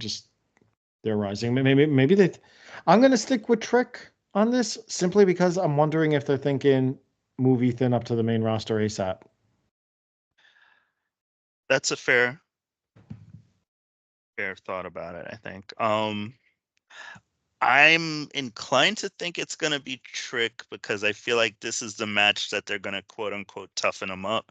And they've been steadily doing that more and more during his run after he lost the title. But like the Pete Dunne series toughens him up, especially with that last man standing. I think I'm sorry, that ending was so bad though. The falling off the stage thing, it was like so badly done. Also, it was weird because it was a repeat because they'd done it like a couple weeks before in just a side in a like a in a brawl at ringside, and they did it then. And I was like surprised they did it twice. But the the body drop, the back body drop of Ethan Page onto the announce table, that was perfect. Yeah, I think it's going to be Trick. I think Ethan Page is fine without the title right now. And I think he can still be in the title picture, and that's what's important before and I do think he's eventually going to get a run up on the main roster. I just don't know when. Probably not till after WrestleMania. Okay. You're saying Ethan Page will still be in NXT probably for a while. I think so. I think You're there are probably right. a lot of people for him to work with there. I could see it going either way. But I also feel like at his age and the way that character is getting heat, I feel like you don't want to keep him down there for too long. He's already 35. I mean, let's be honest, a lot of the people they've signed the last several years, the ones that have been the most exciting moving up to that main roster, very few of them have been in their 20s coming out of NXT. A lot of them have been guys coming in from other companies that are already in their mid to late 30s. I mean, look, blessing in disguise. I don't think anyone thought AJ Styles 8 years later was still going to be on the main roster. I thought most of us thought he'd be back in New Japan doing less matches or retired. Could be wrong there. All right. But when to your point about that, the youngest to have come up, Tiffany Stratton clearly came up, and I mean she's been kind of a revelation in her main roster run. I don't know how our and in the bedroom Carmelo with Ludwig Kaiser. Yes, fair enough. Oh, it makes me hate them more. I kind of hate them more. They're fine. I don't hate them. I'm not hating them for it. Good for them. Good for them. I know next week we got Crown Jewel picks. I actually wonder if they're going to have her cash in on Liv Morgan and win the belt so that they can finally carpool together to shows. Got to keep him happy. Yeah. Ron Breaker again. Yeah. I think the jury's still out on Carmelo Hayes. I mean, I think he's going to be a slow rise for him. I think he'll be fine, but he has the longest time in the ring professionally out of those guys, right? Like those three probably used to watch him back on the indies more. I want to see him get to that character that you talked about. That was a little more vicious. Yeah, I don't know. Yeah, I don't think we're ever going to see that. It wasn't so much. It was partially vicious, partially ego. Like he's not that he doesn't have an ego here, but I felt like it was much higher there. All right. Besides the fact that he's 30 years old, apparently his partner is Kalani Jordan. Yeah. You didn't know that? Bro, you could do better than her. Sorry, I didn't say that. Whoa. Now, come on now. let's not say something we can't take back. No, I wouldn't take that back. She's all right. She's green. Kalani Jordan, all right. Yeah, in the ring. All right, I don't want to know what's going on behind closed doors, bro. And the fact that you know about it. I don't know about it. I'm just saying. Your confession is to come over to my side of the confession right now. All those confessionals are confidential. Well stated. Just saying. Okay. Sure there. I'm just saying he ain't dating her based on ring time. That's all. Jesus Christ. So that's not a wild thing to state, I think.